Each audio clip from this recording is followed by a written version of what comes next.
Despite the new updated version of the leg for the section base cabinets, it seems clear to me from comments I see on this channel that it's still giving a lot of people a lot of problems. So in this video, I will share my new updated 7-step guide on how many legs you want to put on the cabinets and where to put them. So let's get started.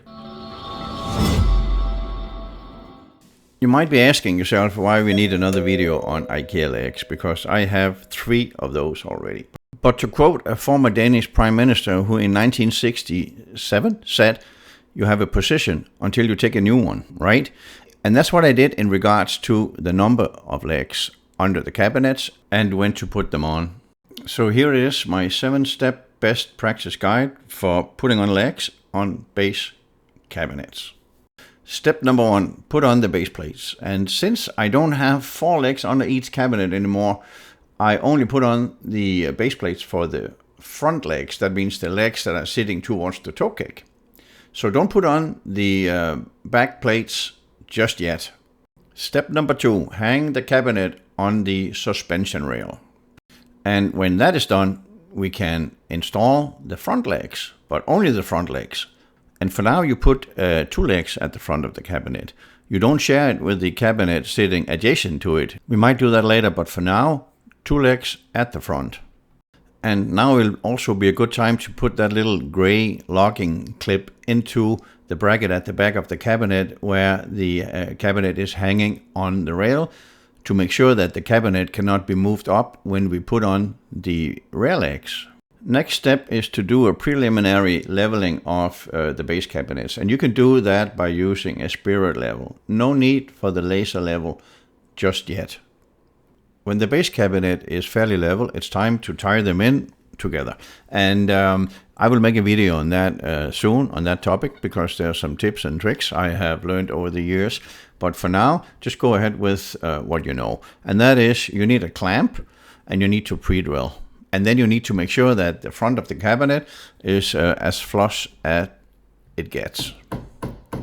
Now it's time to tell you why I put 2 legs at the front of each cabinet. And that is simply because when you have to adjust those 2 cabinets you're tying together a bit up or a bit down, it is so much easier if you have a leg under each cabinet. If you put that leg in between, so it is sitting as a shared leg between the cabinets, it is just so much more difficult, I find, and it takes a lot longer to do so.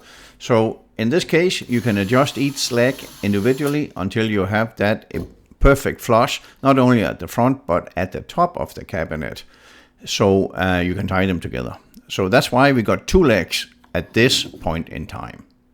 As I just showed you here before, that is the screws I'm using for tying the cabinets together. And I'm using the screws that comes with the cabinets. There's 4 or 6 in each pack, and that's enough for putting on panels and tying the cabinets together. Now it's time for you to decide whether you want to have 2 legs on each cabinet or you want to share the legs between 2 adjacent cabinets. If you want to have them sitting as I have here, you can just leave them if they are put in right. I will show you that in a second. If you only want to have 1 leg, so you share them, the leg has to be sitting in a different position on the base plate. The one you see here I'm holding in my hands, and the one at the right in the picture inserted here, is the position of the leg in the base plate when the leg is sitting in a corner of a cabinet. That means either at the end of a long line of cabinets, or if you have 2 legs at the front of each cabinet. The other one to the left, that's how the leg is sitting in the base plate when you're sharing a leg. And that's important, because otherwise you won't get the full benefit of that leg. So if you're sharing a leg, put it together as you see to the left, or if you're using the legs individually, that means 2 in each cabinet at the front, put it together as you see to the right. In this case, I'm going with the left version because I will be sharing the leg between these 2 cabinets. As you'll see me doing here is I'm putting a little piece of scrap wood under the leg, and that's because we have some floating floors that are being installed after the kitchen has been installed. And I have a video on that topic, so you might want to check that out if that is the case for you. When all the front legs has been put on, it's time to level all the cabinets, and I use my laser level for that. I have a specific video showing how to do just that, and it's very easy, and I can highly recommend you getting a laser level if you are installing an IKEA kitchen. So many things, hanging the rails also, is so much easier when you have a laser level.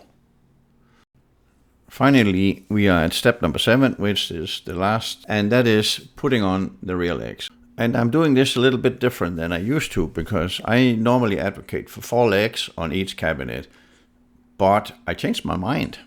And why is that? Well, 2 reasons. 1 leg is enough, and IKEA never provide enough legs to make the 4 legs per cabinet possible.